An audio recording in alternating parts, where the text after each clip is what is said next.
Brett McKay here, and welcome to another edition of the Art of Manliness podcast. Now, most everyone wants to live a good, meaningful life, but we don't always know what that means and how to do it. Plenty of modern self-improvement programs claim to point people in the right direction, but many of the best answers were already offered more than 2,000 years ago. My guests have gleaned the cream of this orienting, ancient yet evergreen advice from history's philosophers and shared it in their new book, The Good Life Method, reasoning through the big questions of happiness, faith, and meaning. Their names are Meghan Sullivan and Paul Blaschko, and they're professors of philosophy at the University of Notre Dame. Today on the show, Meghan and Paul introduce us to the world of virtue ethics, an approach to philosophy that examines the nature of the good life, the values and habits that lead to excellence, and how to find and fulfill your purpose as a human being. We discuss how to seek truth with other people by asking them 3 levels of what they call strong questions and engaging in civil and fruitful dialogue. We then delve into why your intentions matter and why you should use morally thick language. We also examine the role that work and love has to play in pursuing the good life and how the latter is very much about attention.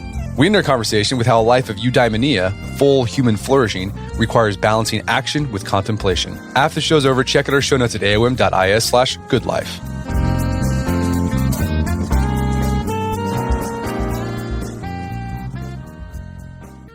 All right, Meghan Sullivan, Paul Blaschko, welcome to the show. We're so happy to be here. So you two are philosophy professors at the University of Notre Dame. Go Irish. And you got a book out, The Good Life Method, reasoning through the big questions of happiness, faith, and meaning. And in this book, you use virtue ethics to help people think about big life issues like love, work, meaning, purpose. But before we get to those topics today, can you give us a big picture idea of what virtue ethics is for those who aren't familiar with it? So I think a lot of people, when they first hear about virtue ethics, what comes to mind are like the Victorian British people who had this like very rigid set of rules for developing and protecting virtue, especially maybe the virtue of vulnerable women. And you think about it as this kind of prim and outdated philosophy. But in fact, what virtue ethics is this 2,500-year-old philosophical self-improvement system that a lot of people have thought are at the core of why we care about philosophy and why we care about ethics.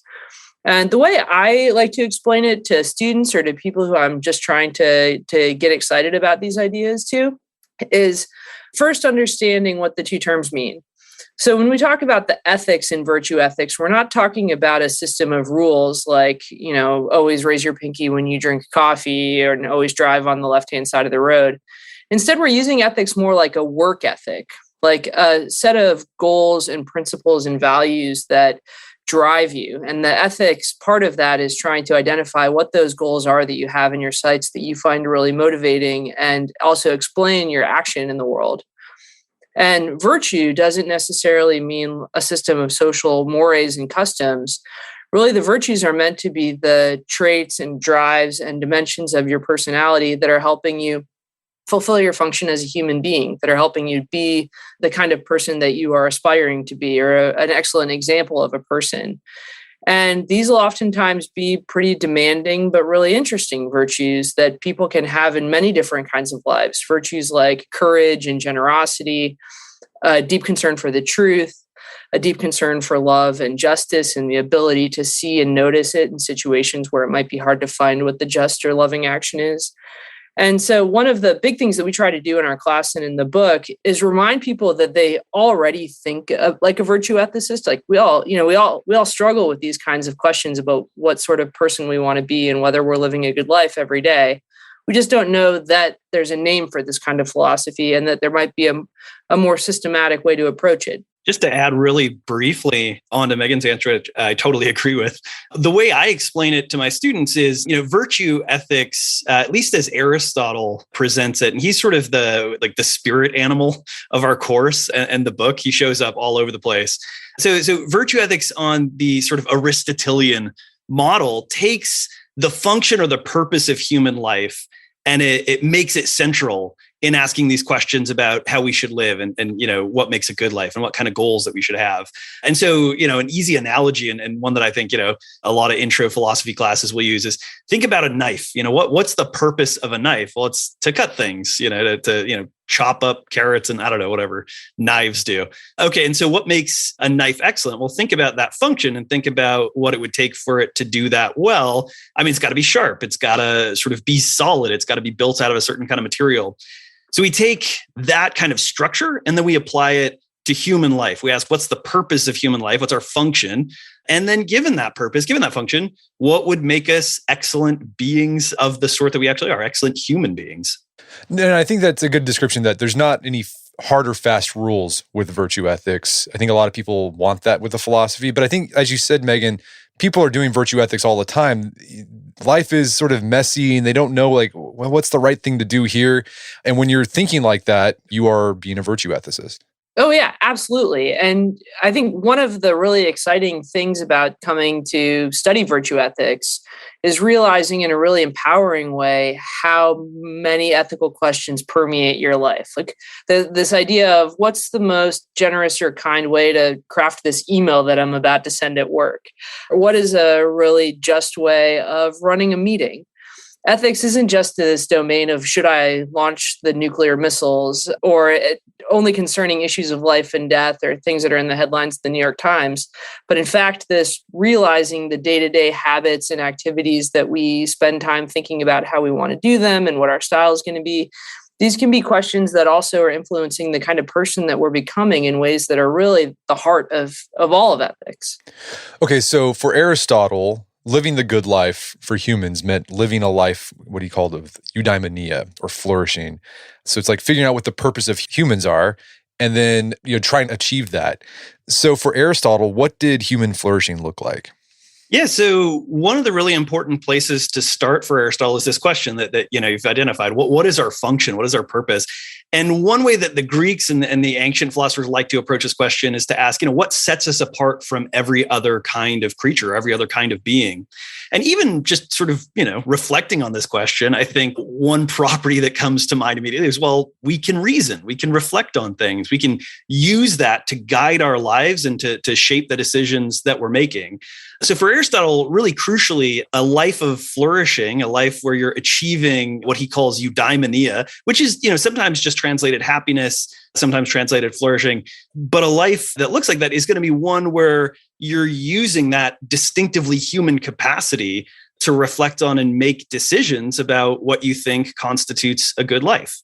So he doesn't have like a set thing like, well, you are living a flourishing life if you do X. As long as you're just thinking and reasoning about your life, is that for Aristotle a good life? Yeah, I think this is tricky. And Meghan, maybe you've got thoughts here. I mean, it's tricky in the sense that Aristotle certainly thinks there are essential goods. There are elements that every good life is going to share, right? He says in the Nicomachean Ethics, a man would not choose to live if he didn't have friends, even if he had every other good thing in life, right? So friendship, companionship, this is essential to our flourishing, right? And it's something that we can discover through reason. And he gives us arguments as to why this is the case.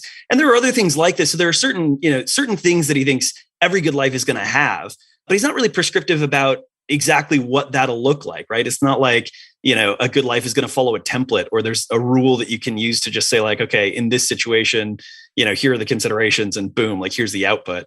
I mean, is that fair, Meghan? Yeah, I think this is one of the things that philosophers love and hate about Aristotle as the founder of virtue ethics.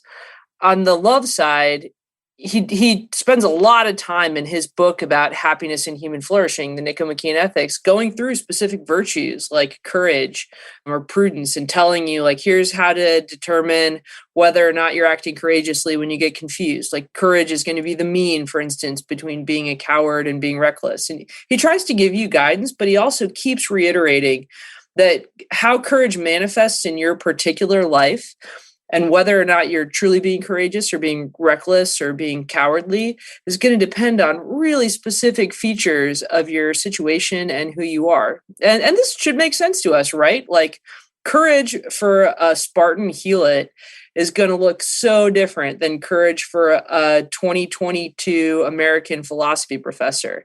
For the helot, it might mean like rushing into battle to save his brother.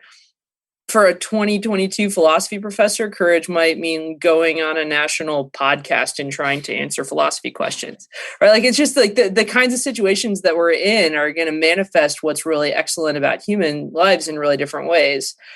One of the really frustrating parts of Aristotle for a lot of philosophers and philosophy students is he faces this question about how you can know whether you've got the right kind of courage for your particular situation or the right kind of generosity for your really particular situation if there's no hard and fast rule book.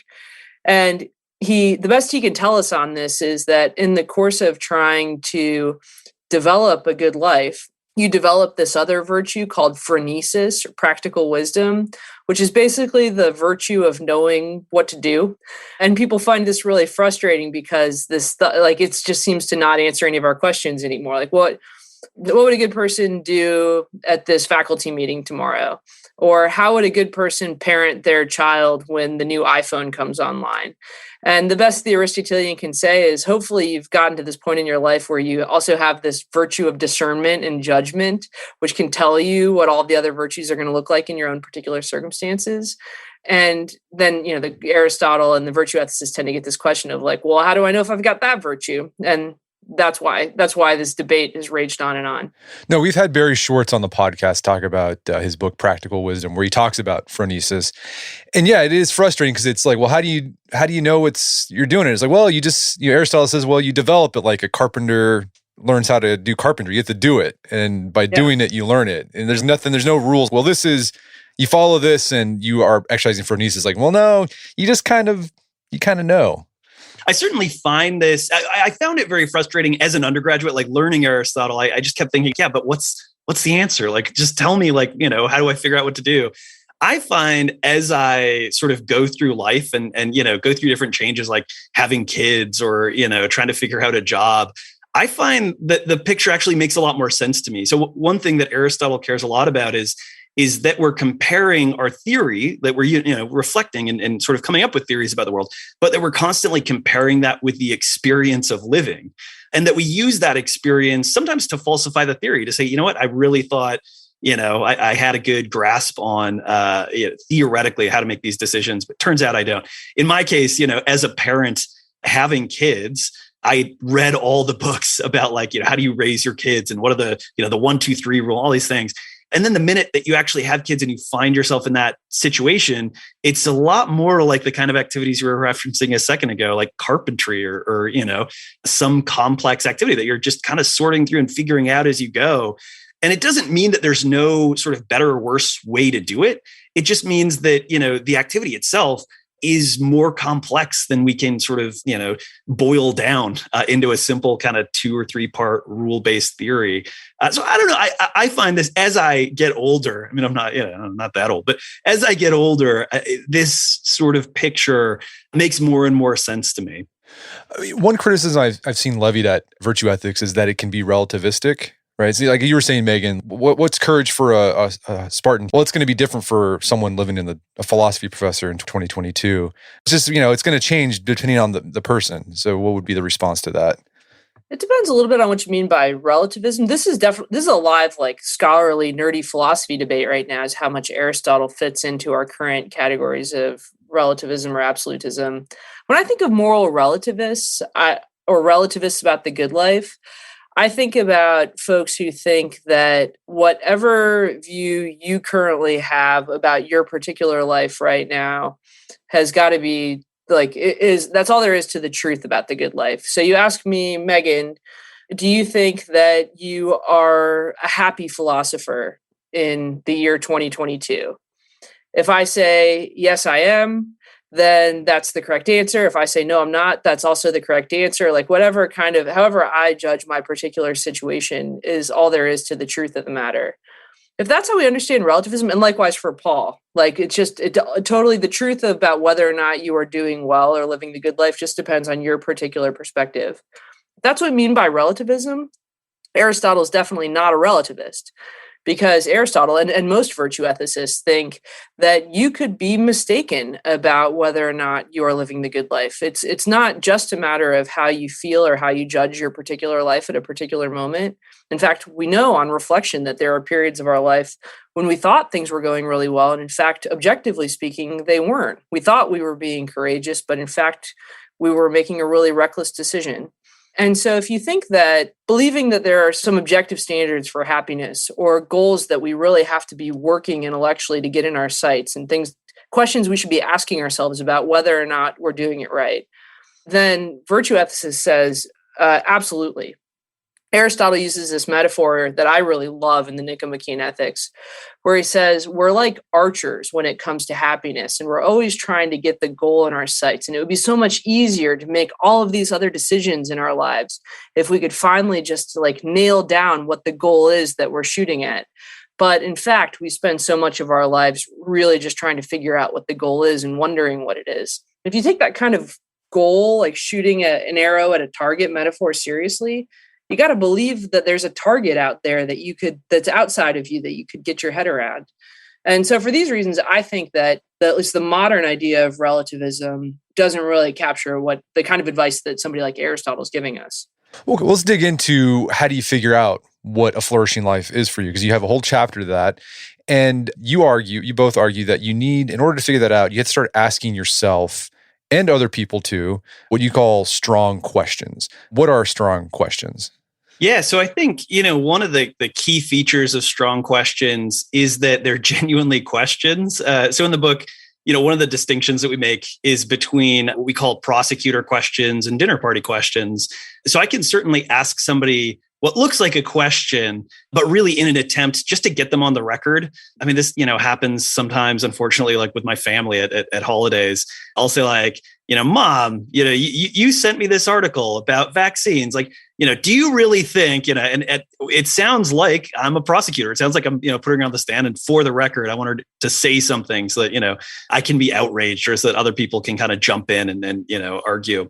On the other hand, there's a way of questioning and inquiring where you're genuinely curious, where your motivation is a pursuit of the truth, and a pursuit of the truth with somebody else, right? Like we can, think all day and sort of bang our heads against the wall, but there's something really powerful about, drawing on the experience and expertise of someone else. So if you find yourself in this scenario where you're tempted to ask one of these prosecutorial questions, one of the bits of advice that we have in the book is see if you can back up and ask a question that comes out of some genuine curiosity. And it's not always possible. Like you might just find that the topic is too sort of psychologically hot, like you just can't get yourself into that mode. But oftentimes, you can ask questions like, look, in your experience, like what are the sort of things that have shaped your thinking on whatever the topic is? And when you're motivated by that genuine sort of pursuit of the truth, that genuine curiosity, we find the results are better, not just because the relationships are preserved and are better, and this is a more virtuous way of proceeding, but you're surprised. You get answers that can unseat assumptions that you held, and that can actually push you in the direction of the truth about some issue that you might genuinely care about, might like change the way that you think about some practical issue in your life. No, I like how you break down. There's 3 types of level of questions you can go through when you're trying to do this type of strong questioning. The first one is a starting point question where you're having a discussion with somebody or even with yourself, right? When you're trying to figure out what you believe about something. You ask, well, when did you first start thinking this way about that topic? Was there a moment? And that's a conversation. It's like completely neutral. You're not doing that prosecutor. You're just genuinely curious. The next one is a philosophical goal question. What would that look like? What's a philosophical goal question after you've done that starting point question? I think, like picking a topic might be helpful here. So, with respect to work, say, you can ask somebody, what role do you want work to play in your life? Is work a source of meaning for you? Is it a source of ultimate meaning? Or is it good because it gets you something else? Like, is your work something that you do because, you've got a family to feed and you really want your focus and attention to be on your family? So like, what is it that you're really aiming at? What is it that sort of provides that more ultimate meaning versus the sort of instrumental value in your life? So that's the question that leaps to my mind immediately. Okay, and so you're trying to figure out like why what the goal you're trying to achieve with that, and then the next question to ask is the means question. What's a means question? Yeah, so how are you going to get from here to there, right? So from your starting point, so suppose your starting point is I feel like I work too much, or I feel like I work too little, right? And I'm not sure what to do about that. Okay, now given that my goal is to make sure that my work is not becoming the source of ultimate meaning, rather it's sort of serving this greater good in my life. What's going to take me from that starting point to that goal? Does it mean, shifting like the kind of work that I'm doing, or shifting the way that I think about the work that I'm doing? Yeah, it's just sort of an intermediate, like what are the steps that I have to take to, make sure that my philosophical life is well aligned? And how do you have these discussions, particularly with someone else, without it delving into emotive shouting? So this is something your colleague, Alistair McIntyre, wrote about in After Virtue. He talked about makes this diagnosis, why does moral debate seem so shrill in the modern age? And he makes this case, well, people are on different pages. They see the world differently. And so the only thing they turn to is just shouting. And I think everyone's experienced that, particularly online. So how can you have these really important discussions without it devolving to that? Here's where I think that if you're concerned with living a philosophical life, and we argue in the book that one of the first virtues you should develop a concern for in your pursuit of the good life is concern for the truth, like just wanting to be somebody that actually cares about the truth, including the truth about other people. It's really important when you decide you're going to have a hard conversation about politics or religion, or about whether you should be a vegetarian, or whether somebody's making a mistake to quit their job. Before you get into this with somebody who you're likely to disagree with, first you have to check your own intentions. So are you intending to have an argument with them, in which case you might be really effective at provoking the argument. And I suspect a lot of quote unquote ethicists find themselves constantly in arguments because they go looking for them. But if you really come into it with a spirit of humility and thinking like, I really just want to know the truth about how we should be living together in insert the office, our school system right now, our country. I want to know the truth about this question. First, you've kind of checked your intentions. And then the next thing you need to do is make sure you've got enough of the other virtues growing in your life and in this relationship to be able to signal that you care about the truth. One of the things that's interesting about the Greek virtue ethicists like Plato and Aristotle is they think you can't just have one virtue in isolation. If I want to have a hard conversation with Paul or with my neighbor about a political question, but I really want to demonstrate concern for the truth, I also have to show care and concern for Paul. I have to show a willingness to listen to him. I have to be able to register a certain amount of humility and self-understanding about my own political views, but also courage to defend things that might be very controversial. It requires a great deal of skill and sophistication really fast. And I think just chalking this up to saying, well, the fact that we're having debates on Facebook is the reason we can't talk to each other anymore. Or the fact that the political parties have this really, really contingent way that they're set up right now means that we just can't talk to each other anymore. I think that doesn't do justice to the fact that we know from 2,500 years of philosophy that folks have always had a somewhat difficult time having philosophical conversations, have thought that they had to work on it a little bit, but if they were willing to put in the effort and try to develop those antecedent virtues in themselves and in their relationships, it results in magic. I mean, you get the Enlightenment out of those kinds of relationships. You get the Platonic dialogues out of Socrates' friendships in pursuit of virtue. And so, okay, so you check yourself, and then I guess you just have to, when you're chilling with someone else, you're kind of filling them out. And maybe if they've got that, they just kind of putting up a fight, they put up that shield. Do you just disengage or just keep trying to show through example? I'm not trying to attack you. Like, how do you deal with that? Like, again, like this is a virtue you have to develop, a skill you have to develop. Well, your experience, how do you help other people, kind of play catch with you with this debate? Yeah, one thing, I've been thinking about this a lot because obviously we live in a time of many fraught philosophical conversations. I was having one just yesterday with a colleague who really disagrees with me politically. And I was reminded of another thing Aristotle says: one swallow does not make a spring. Developing and showing virtue, showing that you really care about somebody else, kind of wanting to pursue the truth on a question with somebody else, it's probably not going to happen over a single coffee or a single well-executed social media encounter. It's the kind of thing that if we're going to make a difference in each other's lives, if we're going to help guide each other out of our various caves, it's going to happen over time, the way all virtues are built up and manifest over time. It's going to be a repeated investment, though it's probably going to be a little period of frustration when we feel like we're not making any progress. And what a virtuous person will do is play a long game. in these kinds of discussions and modes of inquiry. Whereas somebody who's like a sophist or somebody who only cares about immediate results might do whatever it takes to get somebody to change their mind. I think probably virtuous people don't change their minds super quickly because a lot of times their beliefs and philosophical attitudes are the sorts of things that have grown up along with the kind of person that they've been trying to make themselves into. Okay, so I guess it's key there. So the takeaway there, be open to the truth, be curious, and again, keep using your reasoning. Aristotle says, as long as you're using your reasoning to figure that out, you're on the right track. Yeah, I think that's right. I think there are also a lot of opportunities in dialogue with people to demonstrate virtues. And some of the key virtues here, just manifesting a genuine concern for the truth, is going to lead you to sometimes admit like that you don't know everything in a particular conversation. I found that this is one of the most powerful tools in my conversations with my mom. This is an example we use in the book, but it's just a real life example for me. My mom and I, we agree about, some things, we disagree about a ton of things, and we love debating. We love dialoguing. We love talking about this stuff because it means a lot to us. And, I notice a difference in the conversations that, involve each of us taking a step back and saying, I hadn't actually thought about that. I'm not sure. Or you might be right about that. And when one person is able to do that and just sort of demonstrate, look, I care more about the truth and I care more about both of us getting to the truth than I do about defeating you or about protecting some part of my identity.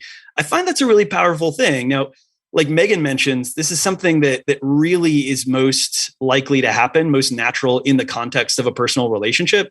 So I find, I've become more selective over time in the kind of engagement that I'm willing to do on the internet, just arguing with people on Facebook or comments or whatever. But I don't think it's impossible. I think especially if you have some pre-existing relationship or if you're able to build that up over time with friends online or whatever, just being willing to say, I don't know about that. Or, that's a really interesting perspective that you're bringing. I've never heard anybody say something like that. Tell me where it comes from. Give me some background here. Give me some context. I think those can really diffuse some of the tension and some of the sort of defensiveness that we bring to a lot of these conversations. We're going to take a quick break for a word from our sponsors. And now back to the show. Okay, so one of the part of living a flourishing life is doing the morally right thing. And that can be hard to figure out what the morally right thing to do in certain situations is. And you look at other schools of philosophy to figure out, well, how do other philosophies determine what's the morally right thing to do? And you look at one school called consequentialism to figure out what the morally right thing to do. So how does consequentialism determine morality? And then why do you think it's lacking? Yeah, so really broadly, consequentialists focus on the consequences of your action in trying to figure out whether or not that action is good, right? It's a really simplistic way to put it, but if you're making a decision about whether it's okay in war to bomb a certain city, you're asking, well, okay, what are the consequences? Are they overall going to be better or worse if we do this versus if we don't do it, or if we do it in a more targeted way or something like that? So again, a real emphasis on the consequences versus paying a lot of attention to the intentions and the motivation behind a particular action. Why is it that you're performing an action? Now we have a couple of chapters where we take consequentialism and compare it to virtue ethics, and where we think, virtue ethics really has an advantage, kind of gives us thinking about our lives, our inner lives, our intentions that are really important. So let me just give you one example. In the chapter on responsibility, there's a really famous case that you've probably come across if you've read about philosophy or if you've seen The Good Place or any of these sort of things. It's called the trolley problem. And the idea is, you're standing next to a trolley track. The trolley is hurtling down the track, and there are several people who are on the track. You can flip a switch and change it so that it hits one person rather than, say, 5 people. The question is, should you flip this switch? And one thing that's really interesting is that as you change the details in the trolley problem, people's moral intuitions change, like whether or not they think you should flip the switch changes. So in the classic example, a lot of people say, yeah, of course, flip the switch, right? Like one person dead is a better consequence than 5 people dead. Of course you should flip the switch. But then, researchers will ask people, okay, well, what if, you have to push a person onto the track to stop the trolley in order to prevent 5 people from being killed? Now, far fewer people will say, yeah, you should definitely do that. And if you're a consequentialist, this is just manifest bias and irrationality, right? You think like the consequences are exactly the same. It's just that, when you get into the messy details, people aren't always willing to do what they reflectively know is the morally right thing to do. Virtue ethicists see things differently, right? They think, look, a lot of times the personal details, the really particular facts of a situation are going to make a huge difference as to whether or not your action is right or wrong. But it's not that like consequences don't matter in virtue ethics, right? Because it's not just intention. Because if it was that, it could be like, well, people intend to do helpful things all the time that end up hurting people. I don't think Aristotle would be like, well, he was virtuous because he had right intentions. Am I correct on that? Oh, absolutely. Yeah. The consequences have to come in both because, a reasonable person is going to be able to foresee characteristic consequences of certain kinds of actions. And so, you've certainly got to take those into account. You can't just say like, well, my intention's good. Like I'm going to throw this, baseball at somebody's face. My intention is just to give them a baseball. It's like, it doesn't work that way, right? So there's this kind of give and take where figuring out the accurate description of your action, it's actually a really complex process. It involves this kind of phronesis or this practical wisdom that we were talking about earlier. So absolutely, the intention or the consequences are going to matter. It's just that they're not the only thing that matters, or they're not sort of the primary thing that matters for the virtue ethicist. And there's a certain kind of consequence that the virtue ethicists are aiming at that the consequentialists are not. So the consequentialists want to pump good consequences out into the world, lives saved or happiness maximized. The virtue ethicist has a goal in mind, something that they're targeting with their decisions and intentions and actions, namely caring for their soul and finding eudaimonia. So we can absolutely criticize people for not intending good enough things. If I'm talking to my youngest brother who's home from college and I ask him what he plans to do with his degree next year, and he says, I'm really just intending to play video games for the next decade. It's, it's not a malicious intention, but it's not a good enough intention for him to be living a good life or to be living up to his moral potential. And it's totally the kind of intention that could come in for criticism for just being unambitious. No, and this the section on responsibility and agency really got me thinking about my own how I think about myself as a moral agent, because it forces you to think am I as good as I really think I am? And it could be I do the things I do because not because I intended it, but it just sort of it just happened that way. It's like moral luck. I haven't had to face any really big moral ethical dilemmas, but I say, well, I'm a good person, but I've never really had to do it. You know what I'm saying? I didn't have to there was no decision on my part to be a good person, if that makes sense.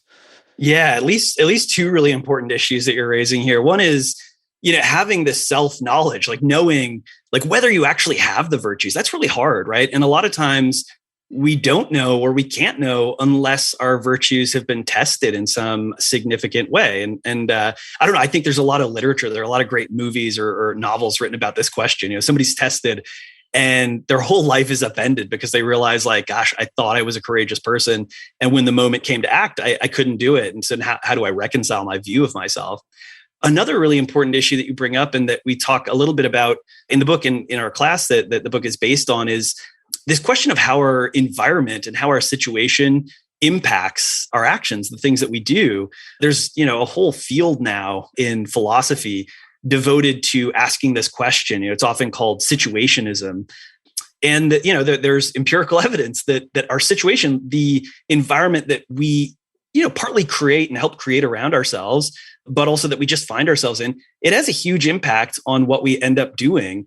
Now that's, I don't know, I think an interesting wrinkle for the virtue ethicist, and one that Aristotle cared a lot about. I mean, he thought a lot about the importance of community, making sure that you're not in a sort of morally corrupt environment was really important, but also just creating the kind of community that enables virtue and enables people to act virtuously was really important. But I think both those issues are super important. And if you're coming from the virtue ethics point of view, they're things that merit a lot of reflection.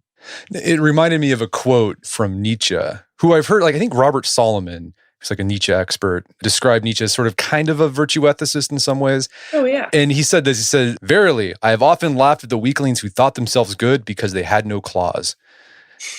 And it's like, It was so mean. yeah, it's Sorry, go mean. ahead. It's mean, but it really, it can be convicting. It's like, I think I'm a really good person, but like, is it because I just, I just kind of go with the flow and I'm a real, laid back guy? Is that why I'm a good guy?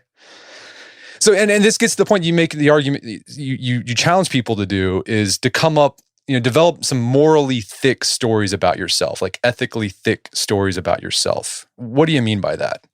I'll share here. There's been, we try really hard to show in this book something that Paul and I both believe, which is that this high-level philosophical advice can also be deeply practical and can affect our 21st century lives. And over the last year, I've thought a lot about this responsibility chapter and what it means to try to share your moral intentions and your moral stories with other people. And have really tried to make it a practice when I think I screwed something up or I've hurt somebody, which only happens in kind of small, clawless ways in my own boring life. But tried to make a practice of being really explicit, of saying like, here's where I'm taking responsibility. This is where I think I did something cruel, and like using the morally thick terms like this was cruel, or that was a bit cowardly, or that was rash, in an apology, either like verbally or in an email. And one thing I've noticed is starting to talk about myself using more morally rich vocabulary is disarming to other people. Like, we're just not used to hearing other people. We're used to people saying like, I'm sorry. And we're used to people saying like, they're good and I'm bad, or I'm good and they're bad is much more likely. Like really thin moral concepts that just try to judge like thumbs up, thumbs down. People I've found, especially as I've tried to build out this practice in my day-to-day life, get a little bit more freaked out when you send them an email being like, I think it was unjust for me to not call on you when you had a question at that meeting last week. Notice they don't quite know what to do with you. And I think maybe that is a good thing. Like learning how to talk about ourselves and our moral lives in new ways opens up new kinds of conversations that might, weird people out in our social lives right now, but also open up new opportunities for us to talk about things that don't seem like they're right or that we want to improve. That's a good point. I think one of the points that Alistair McIntyre makes in After Virtue is that, yeah, you're right. People, they don't know how to speak in a moral language, so it weirds them out when people do. Yeah. And so I guess one way to counter that is just start doing it with yourself. And people like, it'll like scratch an itch that people didn't know they had. I think that's right. I think one other thing that I love on this point from the McIntyre book is the importance of stories, like, Meghan's talking about, and making sure that those stories are accurate. So we tell stories all the time that either excuse or empower us. I use the simple example with my students. I show up late at a meeting and I say, gosh, like the traffic was so terrible. And in doing that, I'm excusing myself, right? Like I'm refusing to take responsibility.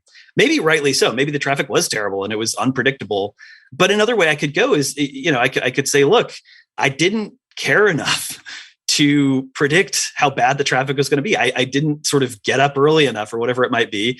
And, if that's the true story, it's really important that we're able to tell it and that we're able to tell it about ourselves. And it requires all kinds of virtues and, self-knowledge and vulnerability. So I think that's another way in which, the advice that we even get from After Virtue, which is that, we've got to be able to tell these narratives about our lives and big picture narratives about our life stories, but also these kind of small interpersonal stories that we tell to each other. I mean, I think that's absolutely crucial for the moral life. Yeah. So you take Richard Feynman's advice, don't fool yourself, yeah. But always be on the lookout. Always be aware that you're probably trying to fool yourself. So you always have to be on guard of that. Okay. So I try to go for an accurate representation of your moral life. Maybe in some instances, you have to take less credit for your vices. I think some people are just really hard on themselves. But I think the thing that's probably the hardest is taking less credit maybe for the good you do. I think a lot of people think they're better than they really are, but not always. But I think it's always asking yourself those questions. You also devote a chapter to our relationship with work. What can virtue ethics teach us about our work life or help us have a better work life? Oh, this is a great question, and one that I'm thinking about a ton right now. So let me just give one example in which I think philosophers can really help in a practical way with the way that we think about work in our lives. So Aristotle, he talks about how action, just doing things in the world, producing things, how that is a source of meaning, right? We go out and we sort of choose our ends and we act toward those ends. And so we can get really caught up in, this active life, in making sure that we're busy and sort of investing a lot in our achievements at work. But one thing that Aristotle really encourages us to do is to think about the why behind any particular action that we're doing, because he thinks the more you think about the reasoning, the more you're going to realize, everything you do ultimately aims, this goes all the way back to the beginning of the conversation. It ultimately aims at eudaimonia, or aims at flourishing. And sometimes in the moment, if you're working really hard on a bunch of projects, you can lose sight of that. And so here's, a quick example that I ask my students. I say, look, why are you in college right now? And they say, well, because we want to get jobs. And you say, well, why do you want to get a job? You say, well, because I want money. And you say, well, why do you want money? Right? You can go back all the way with this chain of reasoning. And Aristotle thinks if you end up at a place where you can sort of point out, well, this is the good thing that all of those efforts are going to serve, then you're in a good way, right? But if you, and this happens to me all the time, if you realize like, gosh, I'm really just doing all of these things because it feels meaningful. It sort of fulfills this kind of desire, this need that I have, but it's coming at the expense of, these other good things in my life that I really should be paying more attention to, then he thinks, okay, that chain of reasoning, it's sort of vain and empty. And you've got to make sure that, you're not being distracted by this life of action from what really matters, from what really counts.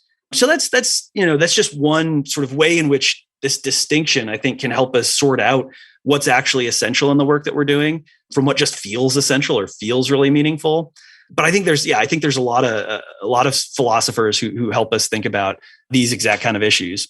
I think something we talk about this in the book, and I've thought about it a lot as we've read all these news stories recently about people changing jobs and the Great Resignation.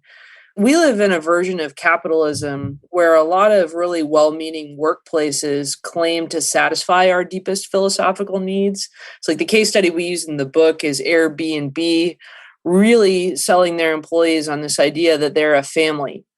And it turns out that when the first wave of the pandemic hit and Airbnb had to lay off a bunch of workers, they felt really alienated as a result because family members usually don't fire other family members. And so they had this like whiplash of they had this one goal and kind of identity in mind, but it didn't feel like at the end of the day it was real or sustainable.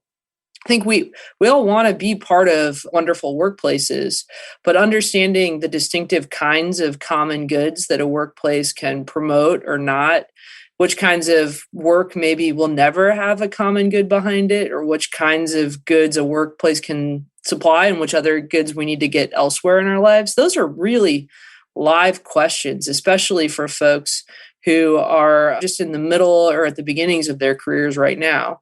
So one of the things we try to do in the book is show how these questions about good work are at their root questions about how we pursue the good life in common and what the limits of it are based on the kind of organization that we're finding ourselves a part of. So it sounds like, correct me if I'm wrong, like Aristotle would say work is a means. So don't confuse the means for an end. And a lot of people do that. They think, well, work is the thing supposed to give me meaning. And Aristotle, well, it could be part of that, but it's not the thing. I think that's part of it, though. I don't know if work, it depends probably on what you mean by work. But if you think of your work as a place where you have some of your most important relationships, like with your coworkers, if you're a teacher with some of your students, and it's a place where you allocate a certain amount of your time, it might be that you do it in order to get money, like for totally instrumental ends, to get money in order to support other aspects of your good life. But for most people, and Paul and I talk about this in the book, it's more mixed up. There's a dimension of friendship and personal development that's really important at work alongside earning money. And some of those same virtues are going to be really important in family life, and spending money and consumerism might be a really important part of your family life as well. The lines get blurred really quickly, which means that you've got to ask the same questions about happiness and personal development and ethics in all of the different worlds. There's never going to be this just clean break between your life and your work life. So how do you navigate? Let's say someone is listening and they're like, man, my job is burning me out. It's just grinding me down. But there's parts of it that I like. There's coworkers I like, and I like that allows me to live near my family. What is virtue? How do you untangle all that? I think one question there's going to be a bunch of questions here. First is just empathizing with folks. Oftentimes, not just in our work communities, but in our families and in our political communities, it's not always kumbaya. And we know that working on the common good together in the different places we find ourselves is sometimes going to be a real slog. And a lot of people, I think, are discovering that as they've gone back to work. But I think one question to ask folks is if they can take a step back and realize there's how they're feeling about their work right now, which is almost certainly influenced by the very weird conditions in which a lot of us are working right now.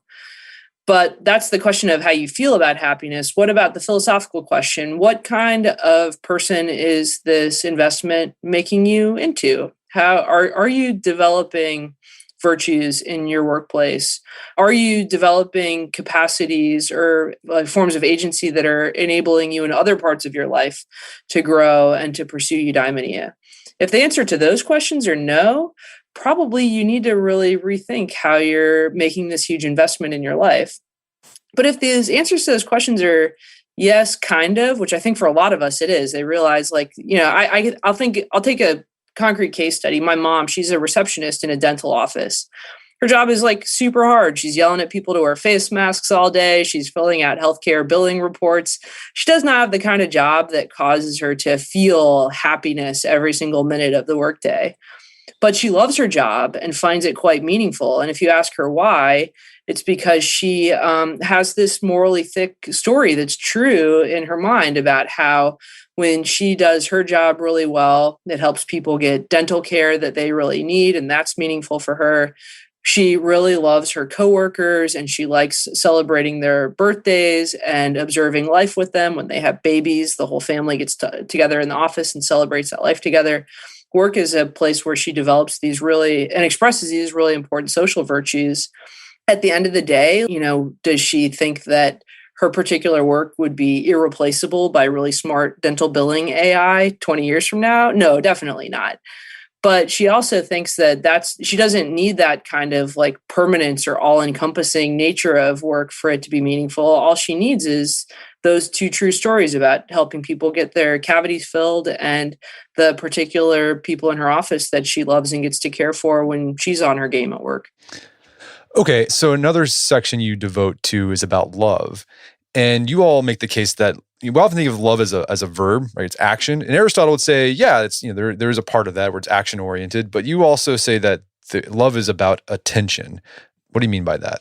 So another virtue ethicist, we haven't talked about this guy so much, but he's really important to us both in our teaching and in the book, is Plato, who thinks that there's a very important part of the good life that involves just seeing things the right way. He thinks about it seeing the sunlight when you get out of the cave, seeing the form of the good and really understanding it. It's very visual, perceptual bit of the human aspiration that we get from Plato.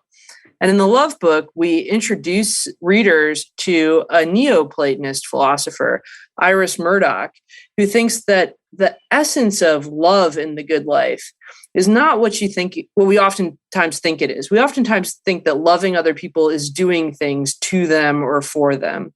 So giving them hugs or throwing them birthday parties or marrying them, building our entire lives around them. These are all actions. Murdoch thinks that it's, that's an important part of the ways that we care for other people, but that's not all of it. A really important part and dimension of love is just how we see other people in our mind's eye. And she gives some really interesting cases about the kind of work that we can do in our inner lives to become more loving and to become more attentive to other people and their good lives. And this is an ancient idea. So the ancient Greek and Roman philosophers talk about our friends and the people that we love as our second selves, as people whose good lives and stories and intentions are so important to us that we feel as though their lives are joined with our own, even if we can't make decisions and direct their lives.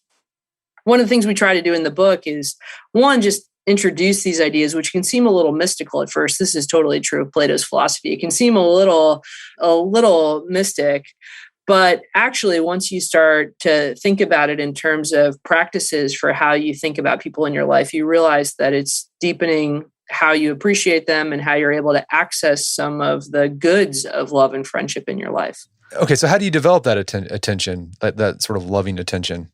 One thing I love about Iris Murdoch is she gives this really simple habit that at least strikes me as being very effective. She talks about this example of a mother whose son has just gotten married to this woman. And this mother doesn't like her daughter-in-law. She doesn't know what it is. There's just something about this young woman that her son married that she just doesn't find her attractive or compelling or interesting at all. But this mother also really cares about her relationship with her son. So she's always super polite to this daughter-in-law. She's very kind and tries very, very hard to welcome her into family life. The mother-in-law realizes that this isn't enough. And so Iris Murdoch says she develops this practice where she causes herself to keep looking again at this woman. Basically, every time she starts to have this thought of Sheila's so awful. I can't believe we have to have dinner with Sheila again. She hits pause and says, I see her that way. I know I see her that way, but maybe the problem is with me. Maybe I'm petty and small-minded. And in fact, I should look at her again and try again to see what's really beautiful about her and the way that my son sees her. And Murdoch says over time, this woman, as a result of this practice, might come to see her daughter-in-law in a new way, to pay attention to her and appreciate her in a new way. And Murdoch thinks that's growing in love. She's done this really important thing in her mental life to help her grow as a kind of person who's able to love this daughter-in-law, somebody that's going to become an important relationship to her going forward. And so that simple practice of just being able to notice the maybe short-sighted or false stories that internally we tell ourselves about other people, and then trying really hard to look and find the deeper truth or find the deeper value in there. I think that's a very important virtue for love. And so this goes back to the idea that intentions matter in virtue ethics, right? You don't just treat your daughter-in-law well because you're duty bound, because you can do that and be like, geez, I hate this, whatever. Yeah. But virtue ethics say, no, you also have to, the intention behind that act also has to be loving as well.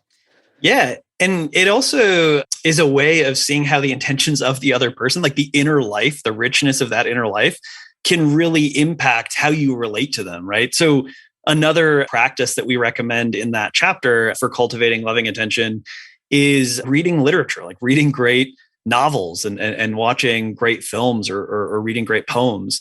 And I think, one of the reasons why that's really powerful is because we're often trying to reconstruct the inner lives of other people, but we do it in a very haphazard way. We think they just did this thing and this is how it impacts me. And, this must be sort of the reason. We have this very sort of simplistic theory. But in literature, you're presented with the external actions of a person, but also their entire inner life, the richness of their inner life often. And this can help you get outside of, the way that you see the world and really have access to other people's experience in deep and important ways. One of the books, the novels that we talk about in that chapter and that has had a huge impact on both Meghan's life and my life, but in very different ways, is The Road by Cormac McCarthy. In my case, I read The Road when I was in college, and I was kind of, just trying to sort out life and think which direction do I want to sort of go in my career, in my life, and that sort of thing. And the depiction of fatherhood, the access to the sort of characteristic feelings that a father has for, his child, his son in this case, especially, in the extreme circumstances, the kind of apocalyptic end of the world circumstances that are depicted in that novel, just struck something in me and really made it sort of an ideal. It sort of was an exemplary kind of way of living and approaching the world that, it was that moment as I was reading this that I thought gosh, that is the kind of inner life that I would absolutely love to have with my own children. I would love to be a father.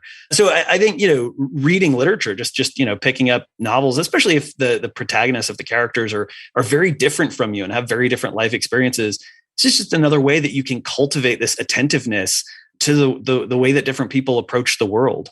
No, I love The Road. I read it once a year. Destroys me every time. I sob like a baby, and I'm like, you read it on Christmas Eve. Yeah, right. No, gather around, children. No, I start like hugging my kids, and they're like, "What's wrong with you, Dad?" And they're like, "No." We just did an episode with the Cormac McCarthy scholar. We talked about The Road, and I broke down. I started crying when the last scene about carrying the fire. Oh, geez, I'm getting choked up now. So in this also have this cultivating this loving attention. This goes back to how can you have these really live debates, moral, philosophical debates, without them, descending into acrimony. Well, if you bring that loving attention to the conversation, people can sense that, and it disarms them. Maybe not right away. I mean, a lot of people think, well, if I just do this, and like people, like Meghan was saying, it's something that happens over time. People can get that you really care about them, and you care about the relationship. And because you care about the relationship, you can have these really hard discussions without worrying about the relationship deteriorating. Absolutely. I think that's right. If you want a good reputation for being, I think, good at this form of philosophical attention, you want people to think you're a little bit weird. Socrates is a great mascot for this, because every time people are always commenting when they're in conversations with Socrates, like, man, this got weird, or this is surprising. And I think if you care about this dimension of your philosophical life with your family members or friends or coworkers, you want them to be thinking, I didn't know exactly where that was going to go.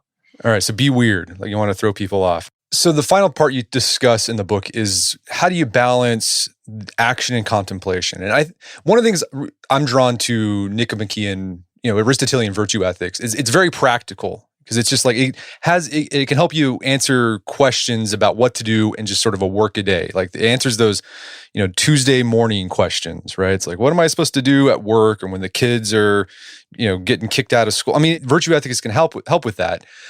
But Aristotle also thought, okay, that's important, but he doesn't think action is the most important. He thought contemplation was really important. So how do you balance the two? What did Aristotle have to say about that?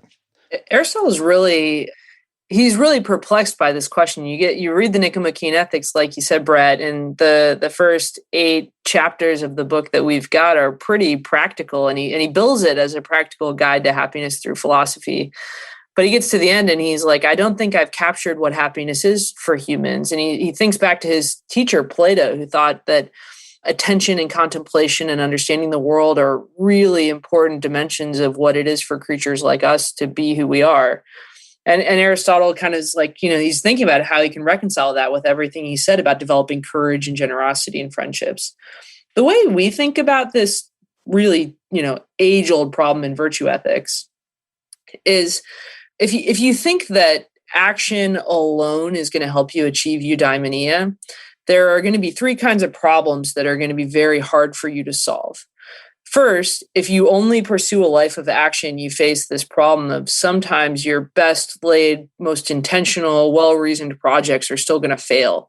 You're going to have this really awesome idea for a project at work, and then a global pandemic's going to come around and you're never going to be able to complete that project.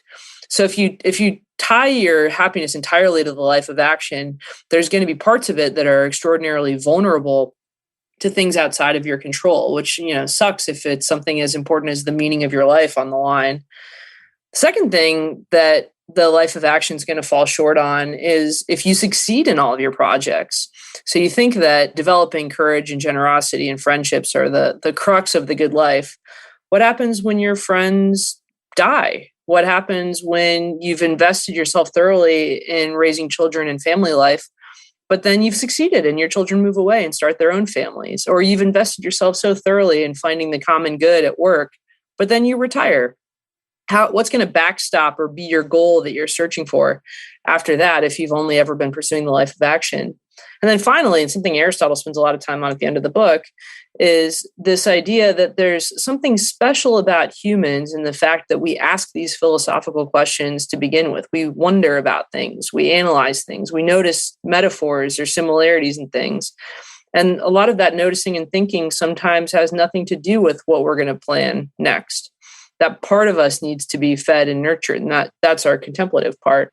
So the challenge, and there's a reason why we save this till near the end of the book, the challenge for somebody who feels like they're really starting to get eudaimonia, the good life, in their sights, is to try to figure out how they're going to incorporate this continuous, strange, distinctively human thinking, attending activity into all of the really goal and other people focused good life practices that they've learned to pursue. And one of the ways you suggest adding some more contemplation into your day is doing the Examen of St. Ignatius. And there's a lot of different ways you can do it. It can work for you if you're a theist or not a theist. And we actually have an article about that on our site that we'll link to in the show notes. Well, Meghan, Paul, this has been a great conversation. There's so much more we could talk about. Where can people go to learn more about the book and your work? So our book comes out on January 4th, and you can buy it on the Penguin website or Amazon or Barnes & Noble, Target. There's also an audiobook if you like to do your philosophy when you're in the car, and for your podcast listeners, they very well might like to listen to philosophy.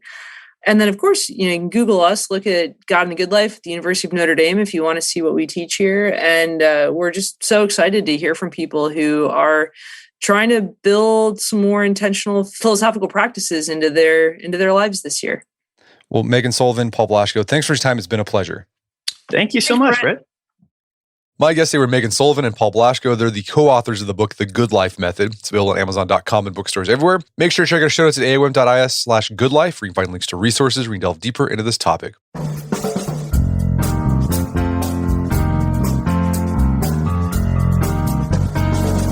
Well, that wraps up another edition of the AOM podcast. Make sure to check out our website at artofmanliness.com, where you can find our podcast archives, as well as thousands of articles and other years about pretty much anything you think of. And if you'd like to enjoy ad-free episodes of the AOM podcast, you can do so on Stitcher Premium. Head over to StitcherPremium.com, sign up, use code manliness at checkout for a free month trial. Once you're signed up, download the Stitcher app on Android or iOS, and you can start enjoying ad-free episodes of the AOM podcast. And if you haven't done so already, I'd appreciate if you take 1 minute to give us a review on Apple Podcasts or Stitcher. It helps out a lot. And if you've done that already, thank you. Please consider sharing the show with a friend or family member who you think we get something out of it. As always, thank you for the continued support. Until next time, it's Brett McKay, reminding you not only to listen to the AOM podcast, but put what you've heard into action.